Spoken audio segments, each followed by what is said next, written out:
ഈ ഒരു ഇപ്പം നമ്മുടെ ഈ സിനിമയുടെ കഥ എന്ന് പറയുന്നത് ഇപ്പോഴും സോഷ്യലി റെലവെൻ്റ് ആയിട്ട് റിലേറ്റഡ് സബ്ജക്റ്റാണ്. അപ്പോൾ എന്തായിരുന്നു കഥ കേട്ടപ്പോൾ തോന്നിയത്? ഭയങ്കര എന്തെങ്കിലും എവിടെയെങ്കിലും കേട്ടിട്ടുണ്ട്, ഇവിടെ നമ്മുടെ ചുറ്റും നടക്കുന്ന കഥയാണെന്ന് അങ്ങനെയൊക്കെ തോന്നിയായിരുന്നു? എനിക്ക് അതിനേക്കാൾ ഒരു സ്ക്രിപ്റ്റിൻ്റെ ഒരു പ്രത്യേകത ഇഷ്ടപ്പെട്ടായിരുന്നു.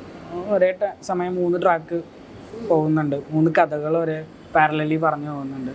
ഒരു കോമഡി ട്രാക്ക്, ഒരു കുറ്റാന്വേഷണം, അങ്ങനത്തെ പരിപാടി, അങ്ങനെ 3 ട്രാക്ക് ഉണ്ട്. 3ഉം കൂടി കമ്പൈൻ ആവുന്നതാണ് സിനിമയുടെ ക്ലൈമാക്സ്. അതെനിക്ക് ഇഷ്ടപ്പെട്ടായിരുന്നു സ്ക്രിപ്റ്റ്. അതൊരു വെറൈറ്റി ആയിട്ട് തോന്നി. ഞാൻ ചെയ്തത് വെച്ചിട്ട് വെറൈറ്റി ആയിട്ട് തോന്നി. ഇപ്പോൾ നമ്മുടെ മൂവിയിലാണെങ്കിലും കുറേ കാസ്റ്റുകൾ ഉണ്ടായിരുന്നല്ലോ. ഇപ്പോൾ ജാഫർക്കായിട്ട് മുന്നേ ചെയ്തിട്ടുണ്ട്, പത്തു ചേട്ടനൊക്കെ കംഫർട്ടായിരുന്നു എന്ന് പറഞ്ഞു. അപ്പോൾ സെലിം ചേട്ടൻ്റെ ഒപ്പം എങ്ങനെ ഉണ്ടായിരുന്നു? എനിക്ക് സലീം ചേട്ടനായിട്ട് കോമ്പിനേഷൻ ഇല്ല. ഞാൻ ചാലക്കുടിക്കാരൻ ചങ്ങാതിൽ അപ്പനും മോനായിട്ട് അഭിനയിച്ചിട്ടുണ്ടായിരുന്നു.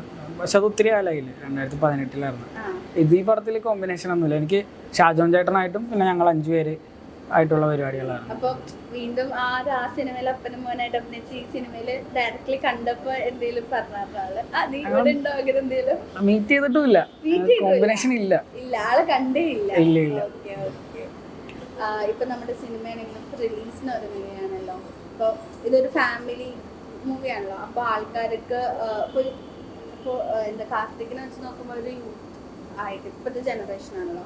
അപ്പോൾ ഇപ്പോഴും ആൾക്കാർക്ക് ഭയങ്കര ഫാമിലി ത്രില്ലർ, യൂത്തന്മാർക്ക് ഇഷ്ടമാണെന്ന് തോന്നിയിട്ടുണ്ടോ? ഫാമിലി ത്രില്ലർ മൂവീസ് അല്ലെങ്കിൽ ഫാമിലി മൂവീസ് ഇഷ്ടമാണെന്ന് തോന്നിയിട്ടുണ്ടോ? പിന്നെ അത് അങ്ങനെ ചോദ്യം. ഇപ്പൊ ട്രെൻഡ് ഇപ്പൊ വേറെയാണ്. ഞാൻ ചോദിച്ചത്, നമ്മളിപ്പോ ഇപ്പോഴത്തെ ജനറേഷൻ പൊതുവെ എല്ലാവരും ത്രില്ലർ അല്ലെങ്കിൽ എന്റർടൈൻമെന്റിന്റെ പിറകെ ഓടുന്നവരാണല്ലോ. ഇപ്പോഴും നമ്മുടെ ജനറേഷൻ ഇപ്പോഴും ഫാമിലി മൂവീസ് ഇഷ്ടപ്പെടുന്നവരാണെന്ന് തോന്നിയിട്ടുണ്ട്. ഇവിടെ കുമ്പളങ്ങ ഒക്കെ ഭയങ്കര ഹിറ്റല്ലേ? കുമ്പളങ്ങ ഹോമൊക്കെ ഇവിടെ ഭയങ്കരമായിട്ട് സെലിബ്രേറ്റ് ചെയ്ത പടങ്ങളാണ്. ഇപ്പോഴത്തെ ട്രെൻഡ് വേറെയാണ്. ഇപ്പോൾ ഒരു ആവേശം അങ്ങനത്തെ ഒരു സാധനത്തിൽ പോയിക്കൊണ്ടിരിക്കുന്നുള്ളൂ. പക്ഷെ ഇപ്പോൾ ഒരു ഫാമിലി എന്റർടൈനർ ഇറങ്ങി അതും ഇവിടെ ഹിറ്റായിരിക്കും. അപ്പോൾ നമ്മുടെ മൂവി ആണെങ്കിൽ റിലീസിന് ഇറങ്ങുന്നത് എന്താണ് പ്രേക്ഷകരോട് പറയാനുള്ളത്? 31 സിനിമ റിലീസാവുകയാണ്.